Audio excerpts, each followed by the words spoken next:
has the communication skills necessary to foster cooperation and achieve consensus regarding policy decisions. As a businessman and former elected official, Ken has over 30 years of experience in water-related industries. As a resident of District 5 for 37 years, Ken will work to protect and preserve precious water reserves. Keep water rates low for consumers. Elect Ken Munoz, San Bernardino Valley Municipal Water Board, Division 5. For more info, it's votekenmunoz.com. Paid for and authorized by Ken Munoz for San Bernardino Valley Municipal Water District, Director, Division 5. Political ID 1405728. Happy October 25th. It is National Greasy Foods Day here on The More You Know.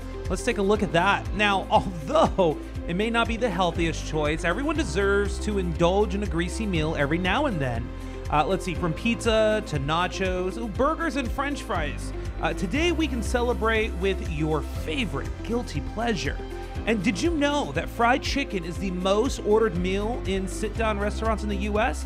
Even if it's just for today, allow yourself to indulge in your favorite greasy foods to celebrate National Greasy Foods Day. Visit your favorite fast food restaurant for some french fries or cook up a greasy hamburger. Take a break from your healthy lifestyle and treat yourself to a greasy indulgence. Fun fact, this month, October, is also Adopt a Shelter Dog Month. And on this day, if we have to look at birthdays, Katy Perry, 1984. Pablo Picasso, born 1881. I'm Andrew Caravella. This has been another edition of The More You Know. You're listening to KCAA, your good neighbor along the way.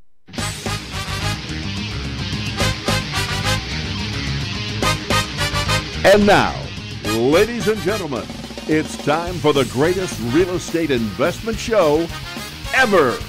Here's the flip-flop investor himself, Todd Bayer. Well, hey everyone, how we doing out there today? This is the Flip-Flop Investor Show, and I am your host, Todd Bayer, the Flip-Flop Investor himself. Every week we get together and talk about real estate investing here in the Inland Empire. I like to bring on a guest who has some affiliation with real estate in some form or fashion, and sometimes I bring on people repeat times, like today. We have a repeat guest, and actually our first ever guest on the show, and probably will be the last guest on the show too. We're going to find out one day. That's pretty exciting. Jim Keller, how you doing today, Jim? I'm doing awesome. Thanks for having me, Todd. Doing awesome. Now, why would you be doing awesome today? I mean, we just stayed up late last night for the Inland Empire Real Estate Investment Club. Well, I'll tell you what, a great reason why is I just got a phone call, 10 minutes before we came in here? Yeah, easily. Probably even less than that. It's what I love about going to the Inland Empire Real Estate Investment Club. That's the last Wednesday of every month, right? Fourth Wednesday. The fourth Wednesday. Yeah. Some people come the last Wednesday. Oops, that would be wrong. Sometimes there's 5 Wednesdays in it. Well, I go to the Meetup app, and that's how I know when it is. Yeah, that's how you stay up on all the goings on and all the upcoming events for the Inland Empire Real Estate. Exactly. So, does it sound like we're trying to plug the Inland Empire Real Estate Investment Club? Wait a minute, is that what we're doing? It sounds like it. Okay. I don't know. Okay, well, beyond that. But why do you like going to this place? Well, it's funny because 10 minutes ago the phone rings, and earlier today the guy called me and said, "Hey, I've got this house a friend of mine selling," and it's still kind of preliminary as to if a lot of things don't actually happen the way people perceive them up front, or hope they will, or all of those kind of things. But it makes me say, yeah, I had an awesome day today. If I can. First of all, I get to hang out with you guys. The beer was good last night at the bar, by the way. I missed out on the beer. I think I had one. And I get to hang out with the good people. I get to meet nice people. I get to have fun. Got to see my friend Omar that was out there. Got to see Taryn from one of the wholesaling companies that I purchase homes from. Got to kind of meet and talk to people. It's kind of nice. And then the phone rings today saying, "Hey, I might have a house for you," and it's cool. I think that's the part about the business that I love the most. I'm kind of a deal junkie. I love the acquisition, the chase. It's kind of fun. Sure. Yeah, it's kind of interesting how all that kind of comes together. Anyway, I really enjoyed the whole thing, and it makes it an awesome day when I can. At least I'm working on another deal today. I have my own KPIs that I put together, my key performance indicators. Key performance indicators. It's- All right, it's- you have to break this one down for me. Oh God! What is a key what the heck was performance I doing even indicator? saying that? Yeah. So I knew you were gonna get put on so the I spot. analyze 36 properties a week. I have to write so many offers. I have to make so many face-to-face presentations. It was one of the reasons, I don't know if you caught that or not, but I said I wanted to do a face-to-face. Yeah. So a face-to-face. When you were talking with the gentleman on the phone before we came in here, yeah. I was like, I want to do a face-to-face. Yep. And one of the reasons is because, well, what I know is when I'm face-to-face with people, it's harder for them to say no. Yep. So that's just it. And that's part of the KPI that I put together with. I was telling you, I went to a business coach, and it's relatively easy to find a house and make a couple bucks selling it. And once in a while you get lucky and you make more than a couple bucks selling the property. Sure. But after you have a little bit of success in that, there's a lot of moving parts, as I know you know very well. Sure. Well, there's a ton of places where you can improve, especially if you start taking on more volume. Well, there's a ton of areas. Yeah. You don't even realize it. All of a sudden, one day you do a report and you say, well, how much money did we spend on kitchens? And you find out it's $186,000. And you're Right. like, $186,000 of the cabinets? Holy Moses. You know what I'm saying? And that wasn't even the number. It was bigger than that. So, I mean, the point is Right. There's always room for improvement. So even if we're just talking about 10% on our cabinetry, and that's $20,000, that essentially that goes right into my grandkid fund or my vacation fund, or that's money that I'm already spending. I should be saving. So the coach helped us out with that. But as far as productivity, as far as revenue numbers, as far as profit dollars, as far as those kind of things, when things are good and the money's just it's fun when you get to cash a check every couple of weeks. Sure. And they're big checks and it's all fun and everything's good. Yeah, but it's also it's less fun when you have to pay the bills. I mean, I can remember paying. In 1 week I think we spent over $250,000 on various things. I've had a couple of weeks like that. Where It's a you're little. thinking, I can't look at it. I can't see it. If I see it, I get because I'm still just Jim. $26,000 a year, and how am I ever going to retire? And Right. Everything, and But at the same time, you sort of, I know, like for us, we'll have millions of dollars in volley at any given time. Yeah. Where it's like, this deal, we're buying this one right now, so we have all the capital for that, and then we're going to be selling this one over here, so profit's coming off the top from that. We're paying all the bills for all the projects we have going at any one time, and that's utility bills. That's going to be, all the different contractor bills, all that stuff. So sometimes there's just tons of money floating around out there, and it's, My accounting skills are fairly basic, right? We were just talking about this. You sound far more advanced than I, because I don't call what I have accounting skills. Yeah. I'm really good at calling the accountant. Yeah, and going, what's going on? I figured out how to press this number. It took a couple tries, but I dialed it right eventually. There you go. Actually, everybody out there, Todd was nice enough to help me with make an introduction to the accountant that he uses to me. I've been using him for quite a while. I'm trying to get him on the show. I don't know why he wouldn't do this. He should, because you know what it is. I've probably sent him 100 clients, and I think he's actually probably. He's afraid you're going to give him a bill. I think he's afraid. You know what? I never. Thanks, Jim. Maybe I should. At least get my taxes done for free. No, but he. I think he's actually at capacity. I don't think he can really handle many more clients. Really? That's kind of what it seems like. I mean, you've dealt with him a couple times. I was there when the corporate cutoff was, and he was. I called him at 6:00 in the evening, and I was like, "Hey, sorry about that. I won't do that again to you next year." That kind of thing. Yeah. And I go. It must be nice rolling it up. He goes, I've got 34 more people to see before midnight. Yeah. During that time, he kind of looks like Smeagol from Lord of the Rings, in his office, precious for him is daylight, Yeah, it's rough funny. at tax time, but because he handles a lot of big corporate accounts too. Yeah. Things that we bog him down. We make his job easy because we have a bookkeeper that basically hands him a completed file. All he has to do is review through the thing. And he got me on the same program. It's nice. Yeah, I was in his office one day, and I won't mention. I don't want to give any hints, but it was a very high net individual, and it was him going, "Yes, write the check for $261,000." Yeah, it was their tax payment. Yeah. Not It was bad. like- Above and beyond what they probably already paid in I was employment like, taxes and so Yeah, forth. that's a whole nother area code, man. That really is. But Hey, I mean, that's the kind of problems you move into. I mean, when I first got into flipping, I was just trying to do the one deal, the one deal. and just trying to get Where through was your that one thing. deal? In Moreno Valley.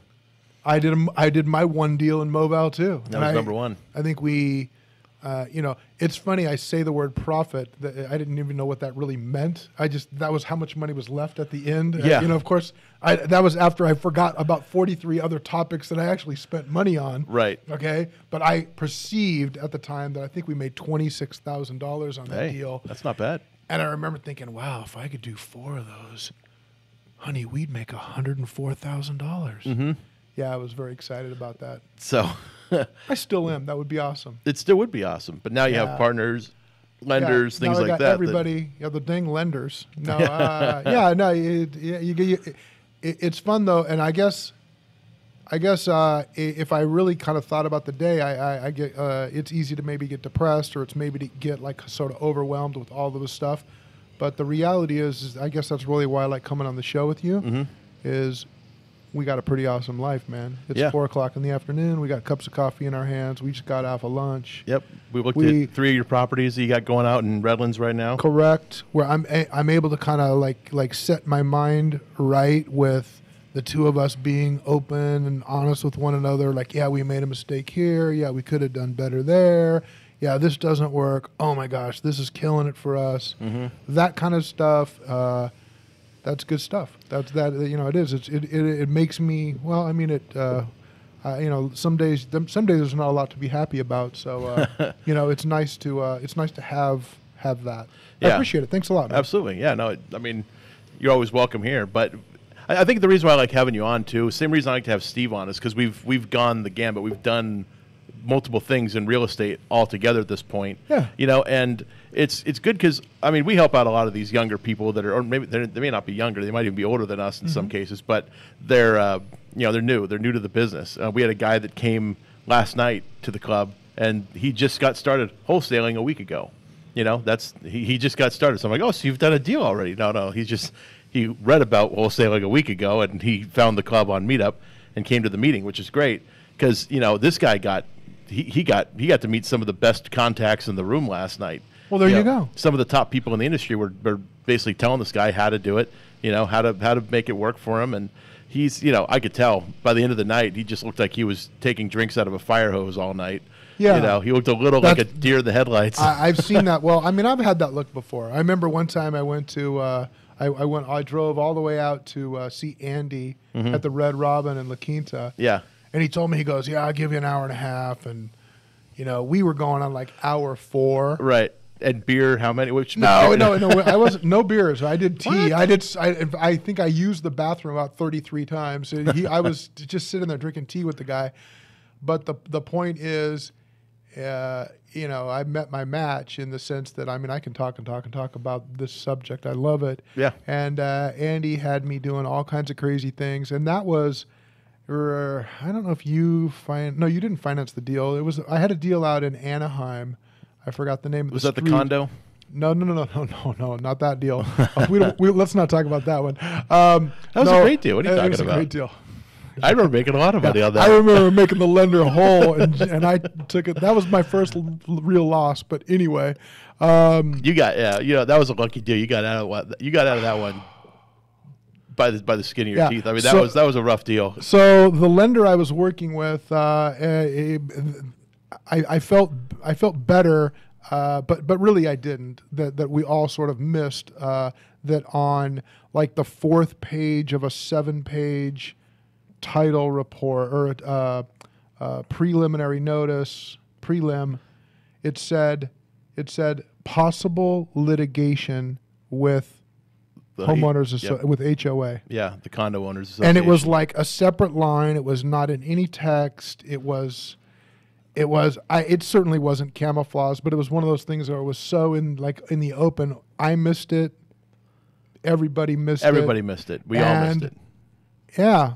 And just so all of you know, if there's litigation that would cause a condominium to go to become insolvent. So that would mean if the suit was for more than what their maximum insurance loss. Yeah. Help me with the word. The maximum that they're insured for. So that this place was insured for $10 million worth of loss. Mm-hmm.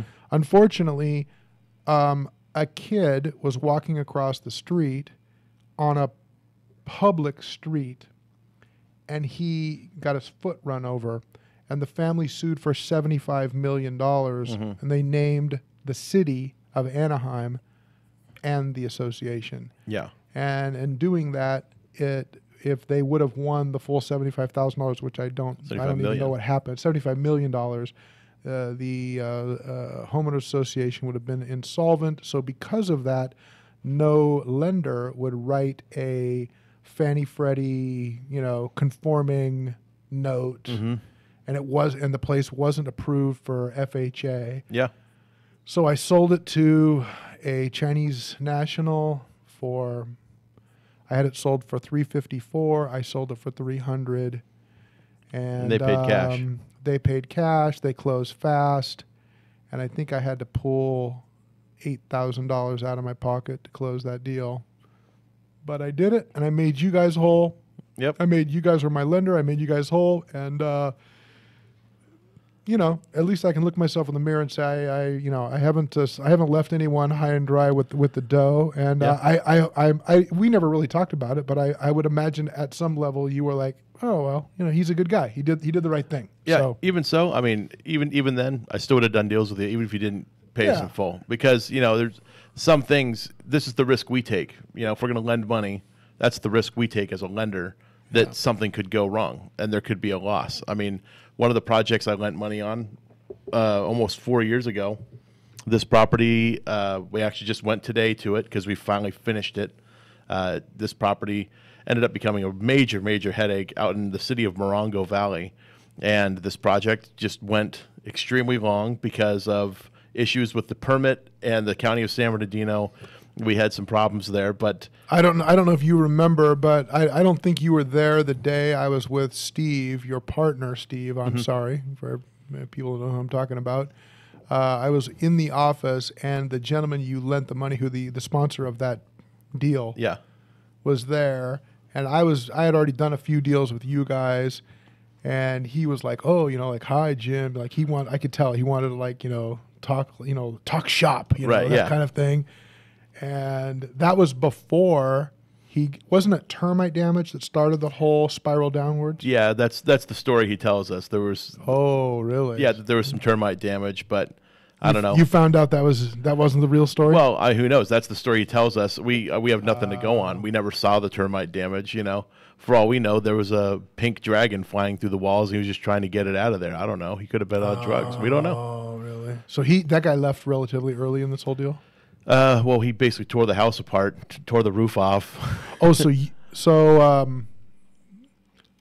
you think he just literally I don't want to use the word like a drug tweaker because we don't know that. But we don't know that. We think he I think he actually did it with the best of intentions. Because he just got in over his head. He was out there working on it. He had a buddy of his that was a framer. Yeah. I think they were actually trying to make it come back together. But the problem is the county inspector stopped by when they had pulled all this stuff off, and the county inspector stopped the job. He gave him a red tag. Well, thank God the county's there to save us all, man. Where would we be without him, huh? Had it not been for the county, he would have put it back together. He actually was a plumber. Like, he had some experience. He would have done it right. He probably could have done it. He probably could have pulled it off over time. It just, really? he would have needed to pull some money out of his own pocket. But he had a small agricultural business. Also, an agricultural business. Small agricultural business, growing these small 6 to 8 foot, trees or bushes. I guess there'd be a shrub. I don't know. Yeah, something for medicinal use. Who knows? I can't even imagine what it was. Probably some rosemary or, exactly. I don't know. Yeah, who knows? We'll find out one day. Tea of some sort of an herb of some kind. An herb, yeah. I get it. Yeah, so he was out there cultivating. He had a side hustle there, making a little bit of money. What are you kidding me? The flipping was his side hustle. Yeah, it's really what it was, So whatever, he deeded the property back to us, and this was 3 years ago when he deeded it to us. Holy Moses. And we got involved in a long old thing. Originally, we had to now submit new plans to the county. finally got the thing approved, and then they stopped us after we started work on it because they said, hold on, there's a floodplain, and there's this issue with FEMA. FEMA created these floodplains, and they used an automated model to be able to figure out how the floodwaters would go through the city of Morongo Valley, and they determined that it would go through our property, and we had to raise the foundation 2 feet. But this is a permanent slab foundation. How are you going to raise a permanent slab foundation 2 feet? What ended up happening there? So eventually, what we had to do was, threaten them with legal action for inverse possession, and they basically at that point finally brought all the people out from behind the in the planning department, the building and safety. They finally bring all the head honchos out. They go and talk to Stephen. Field trip. Yep, Stephen was down there. Oh, really? Talking to them at the county, yeah, and they finally bring out everybody from the back and say, okay, let's figure out what's going on. We don't want an inverse possession, situation going on, because inverse possession means that the city has basically caused us to lose on a property, and they're going to have to pay us for that loss, essentially, because they caused the loss. So they didn't want this suit coming against them, and the attorney that we had, he's a powerhouse. He had won $100 million lawsuit against the county of San Bernardino. Boy, that for sounds something. cheap. Yeah, so we threw his name around a little bit, and they all of a sudden crawled out from behind, and they basically looked at it and said, here, let's look at what the real issue is. And the issue was this breezeway on the property that we had there. That's what the issue came down to, really, for them. You mean that's what they used to explain how they could not have to raise the foundation up, and if you just change the breezeway, everything's fine? Right. So, fine. This we'll take sounds it out. a lot like It's a gone. conversation I had with the assessor of Orange County this morning. Mm-hmm. They just sort of make it up as they go. Oh, that's right. Yeah. They just sort of make it up as they go, and I'm not. I don't want to get political, but it just this kind of stuff. It really does. It kind of kills me because I'm not a millionaire. I don't got I don't have year after year after year after year of success in this business. I'm relatively a flash in the pan. The last 4 or 5 years we've done really well, but being treated by the city and the counties and things like this. It's not right, and it really turns people off. And I was able to purchase a home in Orange County for a substantial discount, and I was really given I was told I had to show proof of the work that we're doing, right, and what the house looked like beforehand, and it's not right being pushed around like that. It's just not right.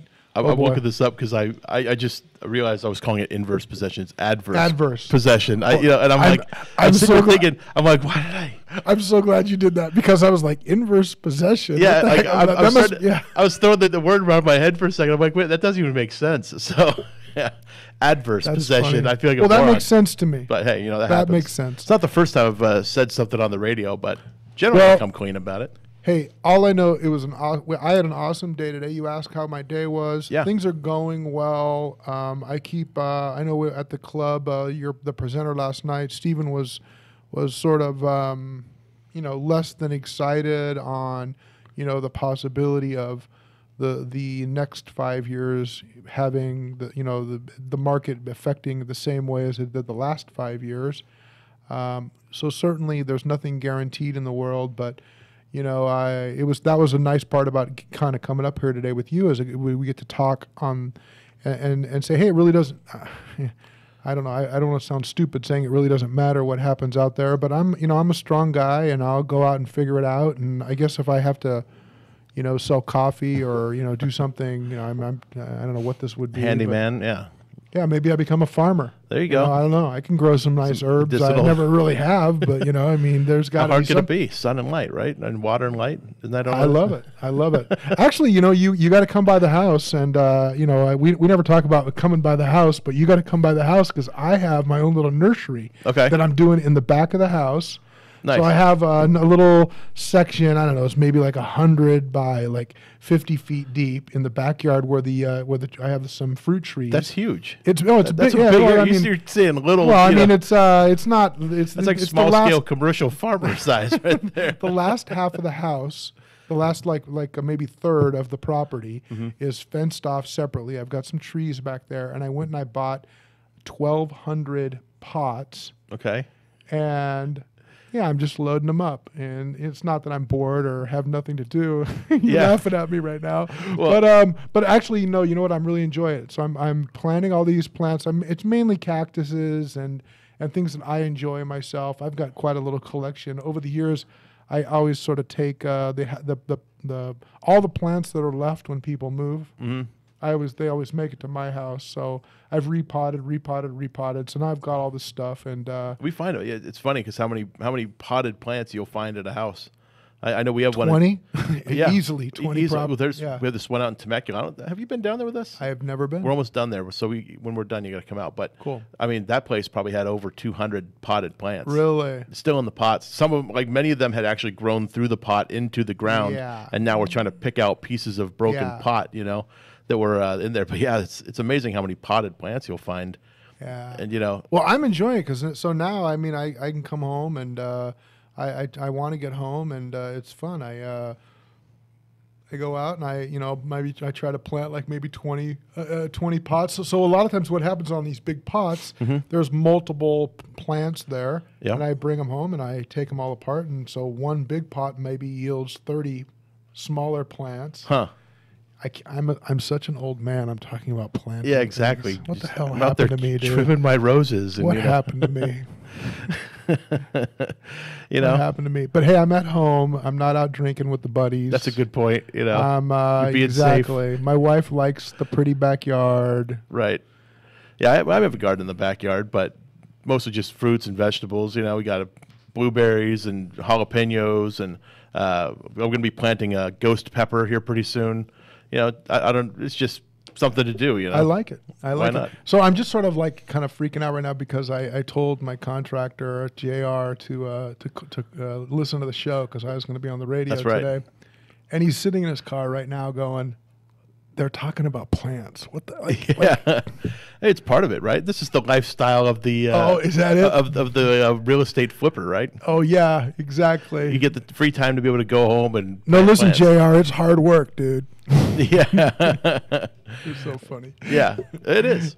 No, but another. And I was going to mention this earlier. I mean, the reason I like having you on too, we were talking about having a wide variety of things we've done in real estate, and a lot of the people that are new to this business really like to hear what you have to say, what I have to say about it. It doesn't sound right when I'm just talking to myself, so I have to have somebody else here. No, I hear you. But they like to hear us tell our horror stories and our war stories and all that stuff. They like to hear how it is that we got to this place, because in the beginning for both of us and Steven, everybody I know, it started with one house and it just sort of grew from there. For me, I did a few houses and I got it. It's not complicated. After you do a few houses, it's just like, I get it. Yeah. So I didn't really like flipping a whole lot actually when I got started. I wasn't a huge fan of it because I wasn't good at construction management. It wasn't my thing. I didn't know anything about construction. So, I kind of had this, paranoid feeling that the contractors were getting one over on me or something, Really? Because I didn't know what pricing should have been. That. You know what I mean? So, it's going to be $31,000 for that driveway, sir. Yeah, and of course, $31,000 for me, that's a lot of money. You know what I mean? So somebody's telling me 31 grand for something like that. I'm thinking, sure. I mean, come on, I can go to the place and buy the concrete myself. And I have a house out in Palm Springs. We spent $22,000 on a driveway, on all the concrete around the pool, all new pool coping. Oh wow. It's a beauty, don't get me wrong, but I never spent $22,000 on concrete in one house. And that was the lowest of 5 bids you got? No, that was the affordable one. That's the house where I got a $39,000 bid for the metal fence. Oh, wow. Yeah, you should have seen my partner's. I think I remember him talking to me about it in the most polite fashion. It wasn't pretty. It wasn't pretty. And then the reality on that fence is it's called Western Rib. So Western Rib is a product that looks like the subfloor of a commercial building. You know what I'm saying? It's got the 4 inches and then it's on an angle and it goes 4 inches and down. And so they call that Western ribbing. Yeah. Okay.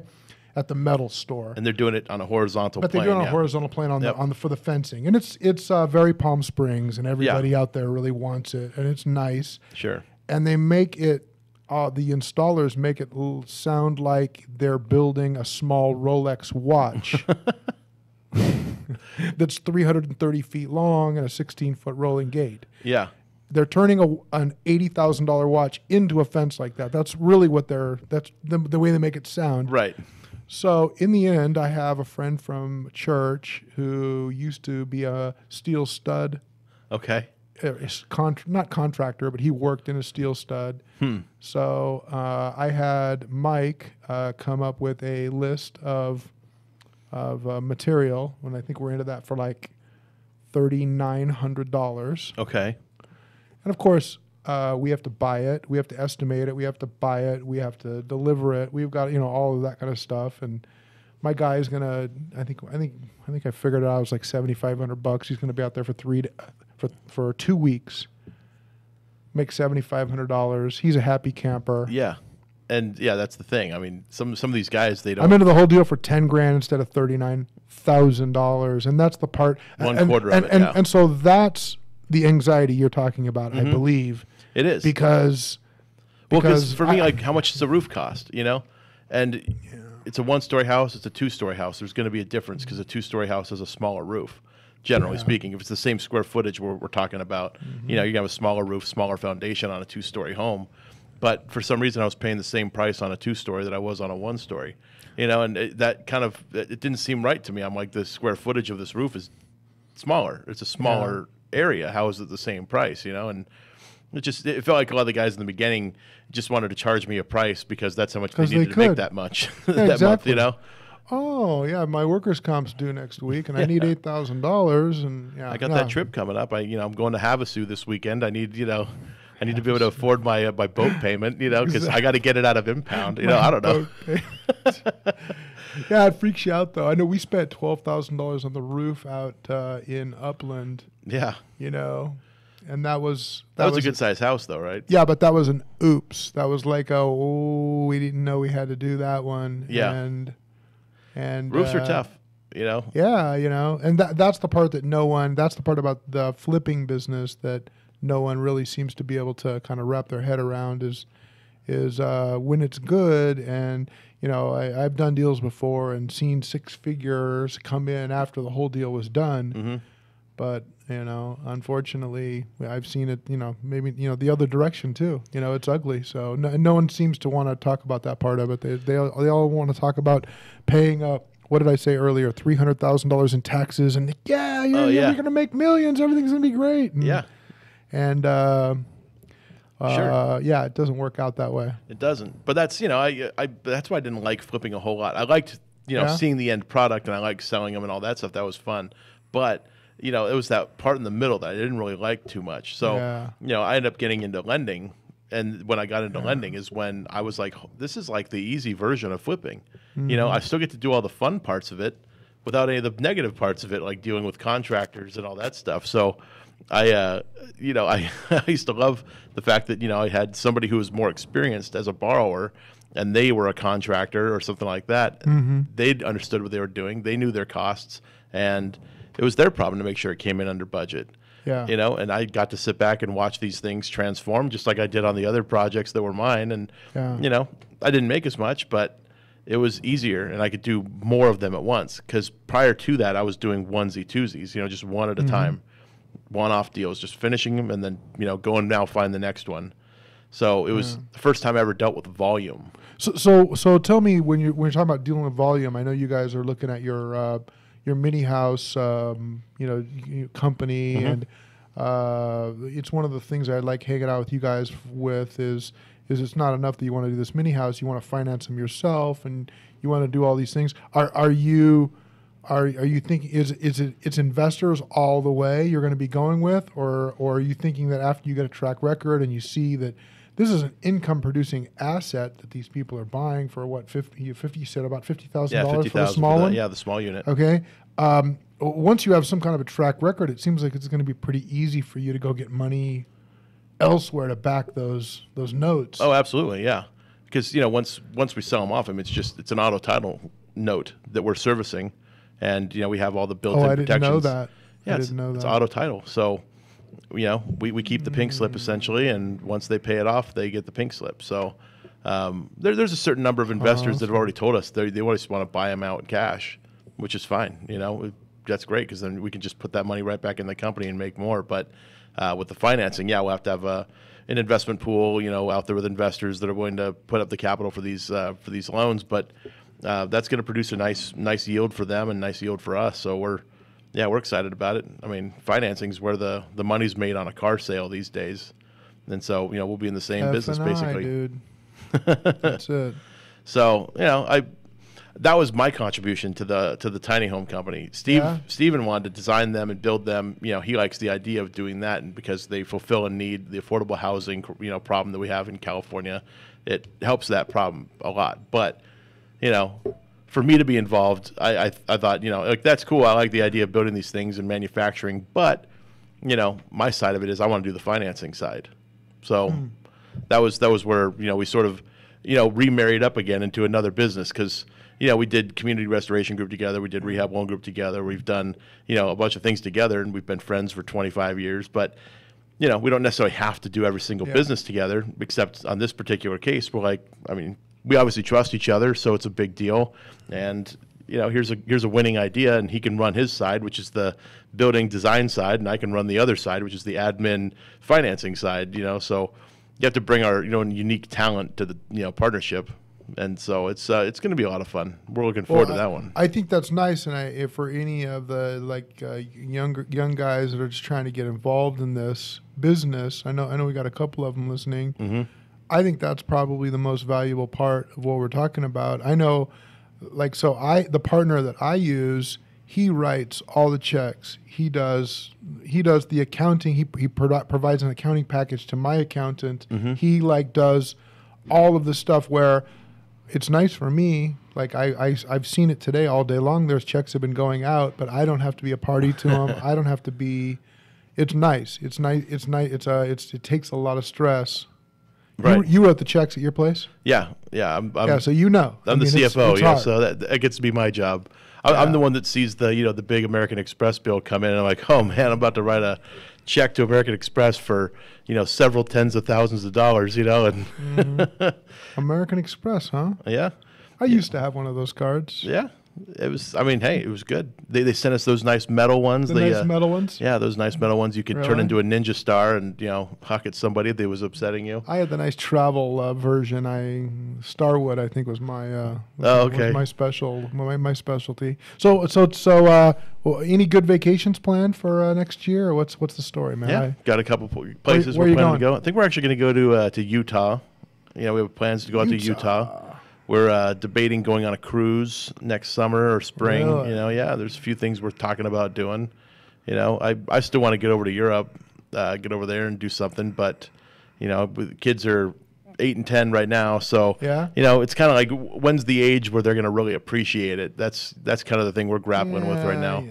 I don't want to expose them to something very cool like that, but then they take nothing from it because, they're just miserable. They're in a country they're just kids. A bunch of people speaking French or German all around them, and they don't know what they're talking about. My daughter Hannah brought her daughter, who she was 5 at the time, mm-hmm. and brought them on the pilgrimage to Rome. Oh yeah. Now, they were only there for 6 days, but it's actually a really great story, and this is why I would encourage you to bring them along. Mm-hmm. It doesn't matter what the age.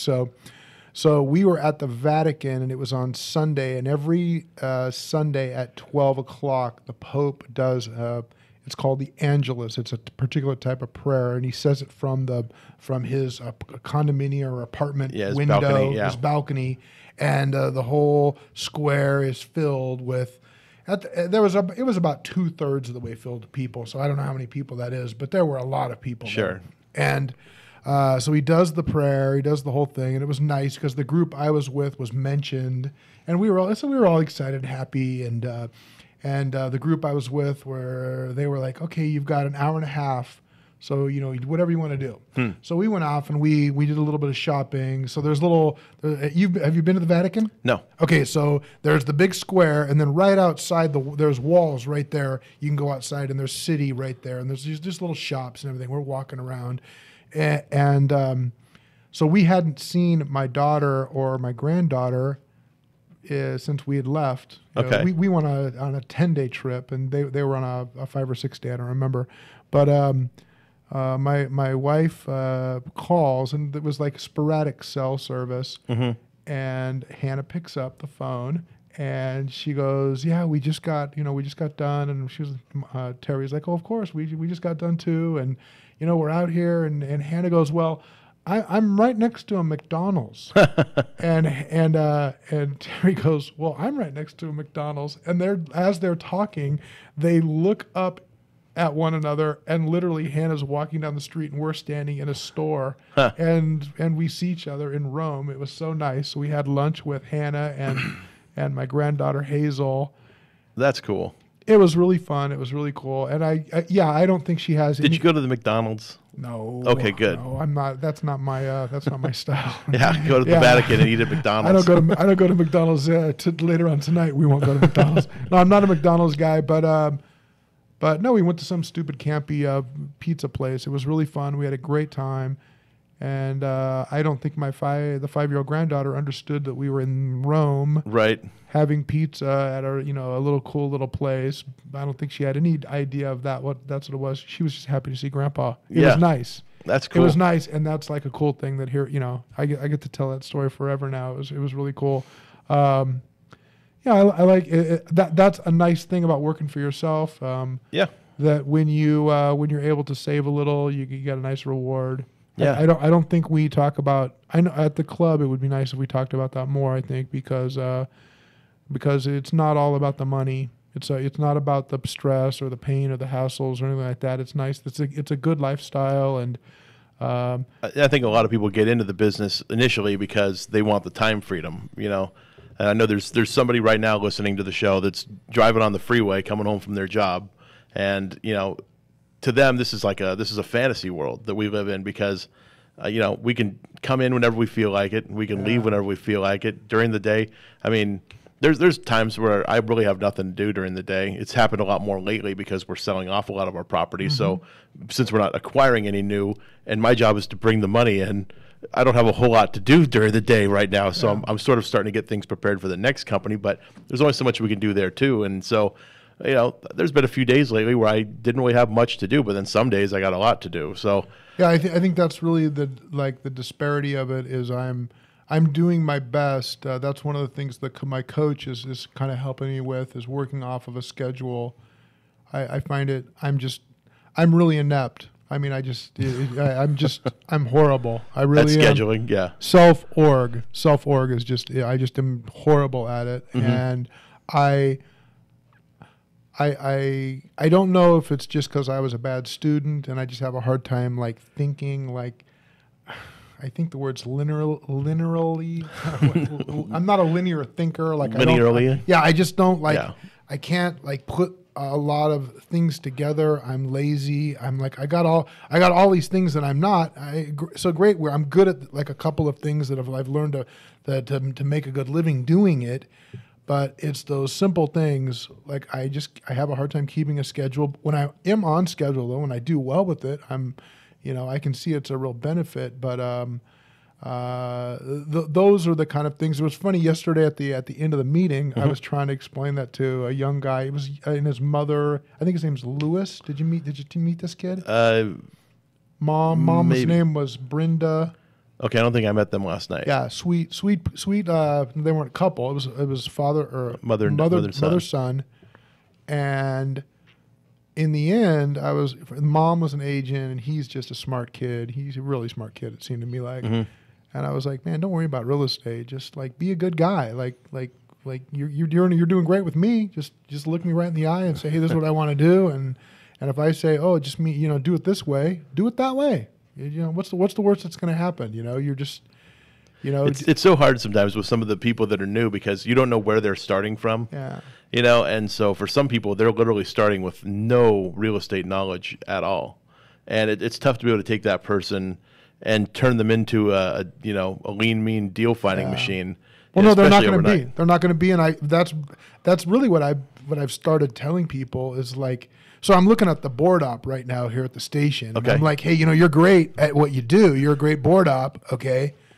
If you want to get into real estate investing, okay, you have to learn how to take all of the talents that you have as a board op, and you have to learn how to make them sort of work for what we're doing. So, as I'm sitting here watching him, he's tweaking this and doing this and moving this around or whatever he's doing. Mm-hmm. Okay, it's not unlike what we do all the time. We're always checking this, tweaking that, pulling this, trying to figure out exactly what's going on. Mm-hmm. And I realize it's a different profession. There's a lot of different things going on, but a lot of it I believe is intuitive. A lot of it is intuitive. If it how do they say that? If it walks like a duck and Right. quacks like a duck, it's a duck. Yep. A lot of it is that, and that's really what I was trying to tell the kid. I was like, hey, I've got 1,200 escrows underneath me. Right. You're not gonna meet me head to head. Like we're not equally yoked. You're not gonna come against me and get the better of me in an escrow situation. Right. But you might be able to charm me. You might be able to get the better of me using other talents. Mm-hmm. So I think that's something that all these guys, instead of trying to be something they're not. I don't know. I guess I'm saying that because I feel the same way about myself as I know what I do really well. Right. And I need to do more of that. That's the true. The more of that I do, the more. But that's why you work with a business coach. Well, there you go. The idea for the coach is to take what you want to be, right? Like the superhero version of yourself. Yeah. And they try to make that a reality for you. There you go. And that's basically why you And so hire that's them. why I know that if I don't need today to analyze 36 properties. Right. I really don't. I'm kind of up to my head in all of these projects. I got a lot going on. Yeah. But if I stop doing it, I'll be out of the business. And in 5 months from now, when I don't own the properties we own now, Mm-hmm. where will I be? So it's that part of this is that part of this is hard sometimes to see, but I have to learn how to schedule it. I have to learn how to organize myself properly. And I just think it's funny because I never thought success would look this way. Mm-hmm. It's sort of like sometimes it's hard to kind of like make to come to terms with that. Yeah. That oh my gosh, I've got this what little bit of success we have, and I'm just so unorganized, and I'm so like I'm just I'm just a mess some days. Yeah. It is. It's kind of funny. But people look at us and, I think they envy our positions, because, we both have multiple homes going on right now, way more than most people can fathom even doing. I know, like, whenever somebody asks me how many houses we're doing and I tell them. They don't believe you. They're just, Well, they just look at you they like- believe me, because, I got a little bit of a reputation, I like to think. But no, I know what you're saying. They believe me, but they're just so amazed, like, I'm just trying to get one, and it's like. Yeah. I remember trying to get one. It was a pain for me too back Yeah. then, but I just stuck it out and kept trying, kept doing it, and Yeah. it's that same thing. It is. It's crazy. I'd be isn't it? analyzing 36 houses in a day easily. I can Well, it's completely kind of remember fun. doing that. It's kind of fun, and actually, what I've learned is it kind of puts me in my happy place because at least I feel like I'm doing everything I can. I'm trying to get the best or the most out of what I'm good at. Yeah. And at least that way, I guess if I actually do purchase no homes in the next 30 days, Mm-hmm. at least I will have done the research, and I maybe I don't purchase homes, but maybe I sell them to somebody else or something like that. That's kind of that's the direction I'm going in. Is instead of getting into the business as a wholesaler, I'm a flipper, and I'm going to get into the wholesaling business, and then just cherry pick the best deals I can. And Yeah, because there's people out there that'll pay more than we will on a property, and well, yeah, there is, and that's sort of like an odd thing sometimes to figure out. We talked about it earlier, because a lot of these guys that do a lot of volume, they need to buy property. They have a huge fund or something like that. They have to buy property, and their margins are smaller. They have to buy 100 houses this year, in order for their business to be a success. So Exactly. and they're willing to make $40,000 on a $1.1 million resale. Todd, how fun would that be for you to win that lottery next? What is it, on tomorrow or the next day of the draws? Yeah, the Powerball. I don't know. I think it's on Saturday, maybe. Wouldn't it be fun if, like, you win this lottery and then you just say to me, Jim, listen to me, I've got $200 million. I need you to go out and I need you to.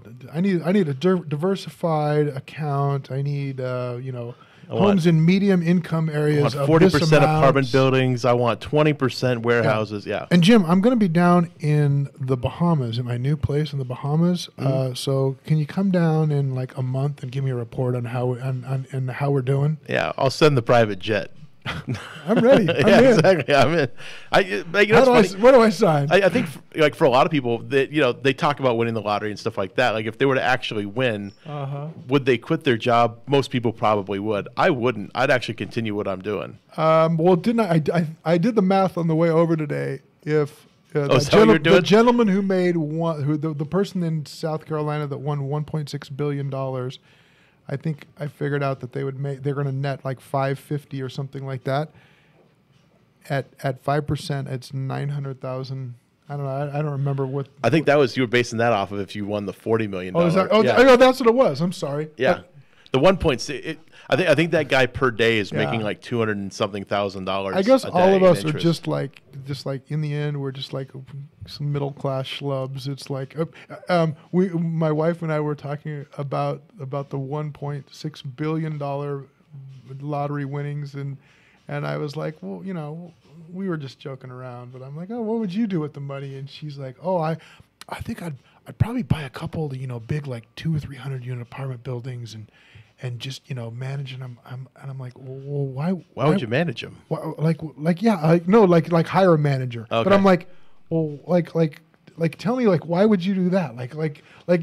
I don't think we have any concept of what, what this is like all of the pressure and all of the mess that would bring you. And it seems like an apartment building would just be one more hassle, but whatever. What do I know? I mean, there's different structures in commercial real estate. Just because you own the building doesn't mean you have to manage it.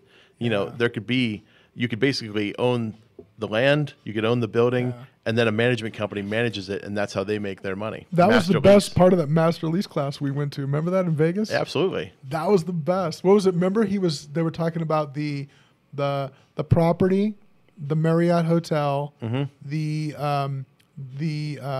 food service and the banquet service. All of those were based off of a lease. Yeah. And the only owner was the owner of the land and the owner of the building, which were two separate entities in that case. Yeah. And wow, that's pretty crazy, huh? I mean, it's like being a franchise owner. Like you can either own the franchise and sort of be a owner operator where you could work at the subway. There's a woman that owns the subway near my house, and her husband run it. They're there every single day from sun up to sundown. Really? To me, that's no life. I don't know how. Yeah, I have a great customer service. They're always smiling. I have a wholesaler guy whose mom owns a 7-Eleven, and she's there from sunrise to sunset. I don't understand it. I'd rather have somebody else come in as a manager. I'd rather own the shopping center that houses the subway, that has that dedicated couple out there running the subway every day to keep my rent check coming in. I don't know. It's amazing. It's amazing. So we're running short on time. So we are. I think we only got about a couple minutes left, 2-3 minutes. So all right. I'm sure you want to tell some people about Do Some Deals, right? DoSomeDeals.com is a really great website that I've got put together, and you're more than welcome to go to DoSomeDeals.com. That's all one word? That's all one word, one big setup there.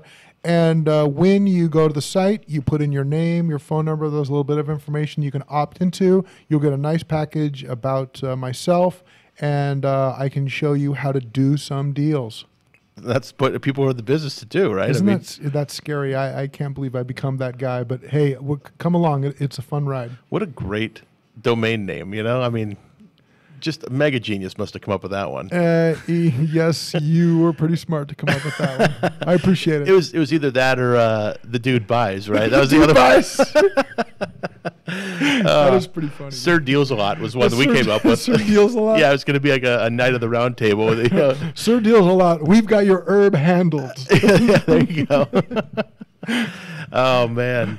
Okay, so I guess for the last minute or so, I'm just going to tell people if they're interested in real estate investing, they should come check out the Inland Empire Real Estate Investment Club. We get together every fourth Wednesday of the month at the Mission Inn in downtown Riverside.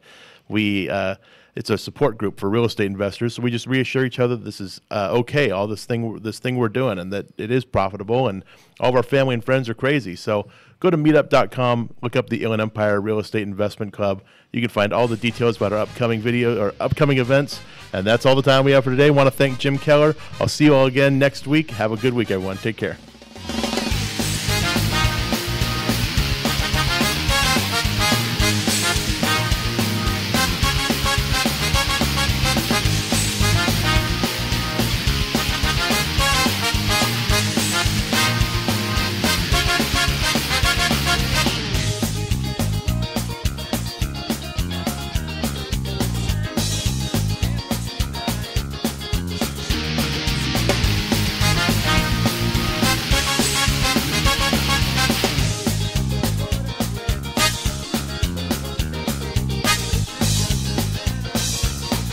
KCAA Loma Linda, 1050 AM, 106.5 FM, and now 102.3 FM. Are you a small business owner or pursuing the dream of starting your own company? Do you know where to start or how to grow that existing business? The American Business Trust Company has the answers you need. The American Business Trust Company can help you start up with capital, business strategy, sales, and marketing, and establish your company with a physical location or an online presence on the internet. You decide. You bring the idea. Then American Business Trust can help with the rest. For a free evaluation, visit them online at abtrustco.com. That's abtrustco.com. Or call them at 657-600-1876. That's American Business Trust Company. 657-600-1876. Call them today. They'll help your business right away. That's American Business Trust Company. Online at abtrustco.com. American Business Trust Company. Do you have any questions about legal issues? Have you ever been stopped by a police officer and issued a ticket that you're scared to deal with? Have you ever been in trouble with the law and don't know what to do? Do you have a will or power of attorney question?